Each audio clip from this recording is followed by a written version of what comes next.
Good morning everybody. आज मैं class 8 subject Hindi grammar वर्ण विचार और उच्चारण के बारे में बताने जा रहा हूँ। वर्ण क्या है? वर्ण क्या है? आज जाने कि वर्ण क्या है, वर्ण के कितने भेद हैं, वर्ण के उच्चारण करने में किस स्वर का प्रयोग किया जाता है, इसके बारे में हम लोग जानकारी प्राप्त करेंगे। वर्ण क्या है कि भाषा की सबसे छोटी इकाई को वर्ण कहा जाता है अथवा वर्ण, वैसे वर्ण उस मूल ध्वनि को कहते हैं जिसके खंड या टुकड़े नहीं किया जा सकते हैं। बच्चे लोग एक चीज हम देखते थे पहले सरल हिंदी ग्रामर में, आप प्राचीन हिंदी ग्रामर में और सरल हिंदी व्याकरण रचना में क्या लिखा रहता था? य वर्ण, य या हर्षही दीर्घही, ये सब हमारा क्या होते थे? वर्ण होते थे। लेकिन अभी का जो दौर है आधुनिक हिंदी व्याकरण के अनुसार, जो लेखक दिनों दिन अपनी भावनात्मक शैली से अथवा अपनी प्रतिक्रिया जो व्यक्त हमारे समाज के बीच में किताब लिखने वाले राइटर कर रहे हैं, उसके अनुसार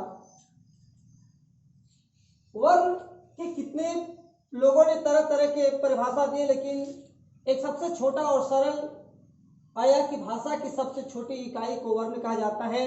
जैसे क एक हमारा वर्ण है, ख एक हमारा वर्ण है। अब आइए वर्ण के भेद के बारे में जानें कि वर्ण के कितने भेद होते हैं। तो वर्ण के दो भेद होते हैं, जैसा कि आप जानते हैं, स्वर वर्ण, दूसरा व्यंजन वर्ण। अब स्वर वर्ण किसे कहते हैं? स्वर वर्ण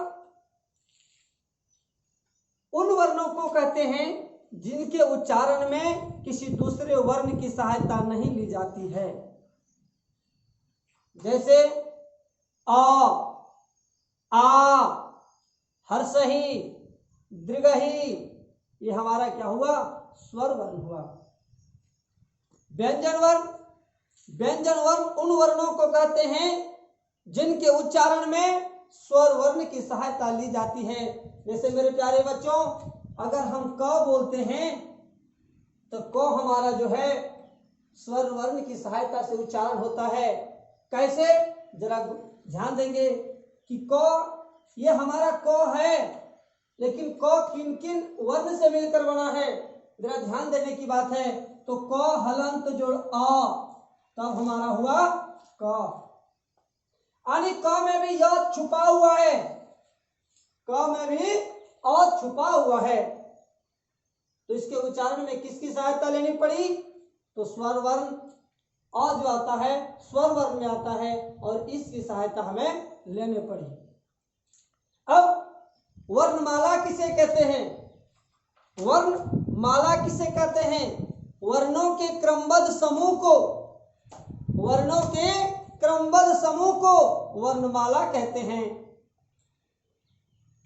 वर्णों के व्यवस्थित समूह को वर्णमाला कहते हैं।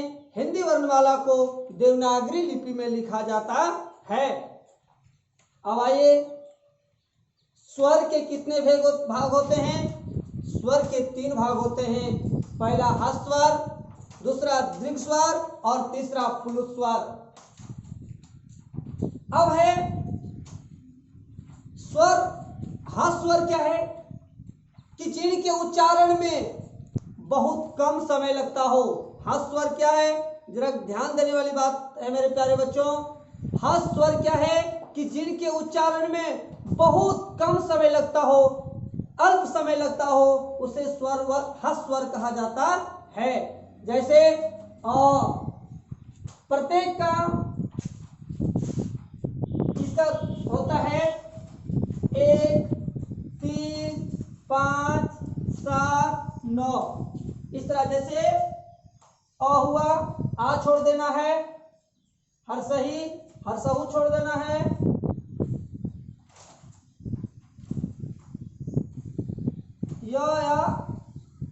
या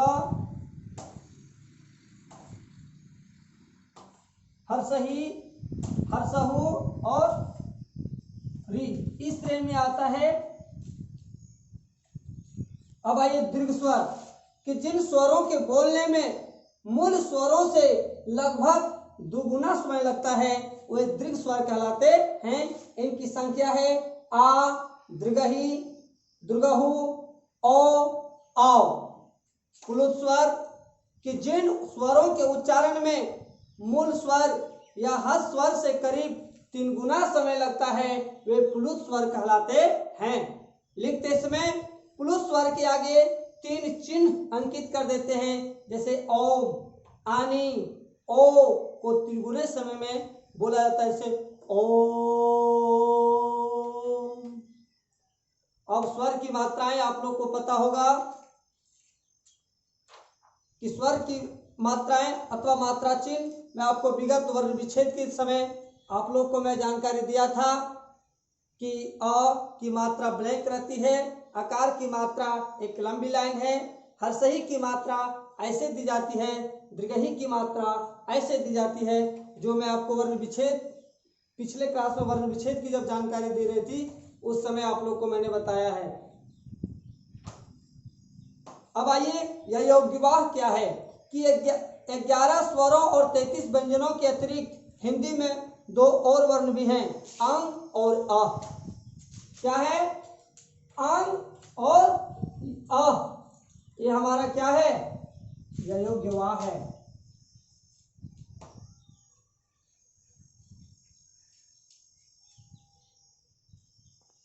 यह योग